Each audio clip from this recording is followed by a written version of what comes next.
Hello বন্ধুরা, আজকে আমি রান্না করলাম পনির তরকারি। তো এই দেখো পনিরগুলো সব কেটে নিয়েছি, আর এদিকে আমি কড়াইটা বসিয়ে দিয়েছি গরম হওয়ার জন্য। এর আগে আলু টমেটো সিদ্ধ করে নিয়ে নিয়েছি। এই দেখো এখানে আদা কুচি করে রেখেছি। এবার কড়াইটা গরম হয়ে গেলে এখানে পনিরগুলো একটা একটা করে ভেজে নেব। একসাথে কয়েকটা দিয়ে ভেজে নিচ্ছি। এগুলো থেকে ভাজা করতে করতে আলু টমেটোগুলো আমি সব মেখে নিয়েছি একটা গ্লাস দিয়ে, কারণ এগুলো দিয়ে আমি তরকারি বানাবো।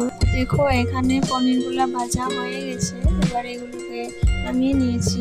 এবার এখানে যে আলু টমেটো ছিল সেগুলোকে তেলে সম্বাস দিয়ে ভালো করে মশলাপাতি দিয়ে ভেজে নিচ্ছি।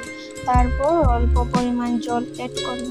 ভালো করে রান্না করে নিয়ে অল্প পরিমাণ জল অ্যাড করে ভালো করে নাড়াচাড়া করে কিছু সময় রান্না করে নেব। আর এখানে দেখো কালকে বাজার থেকে খুব বড় বড় ধনিয়া পাতা নিয়ে এসেছিলাম।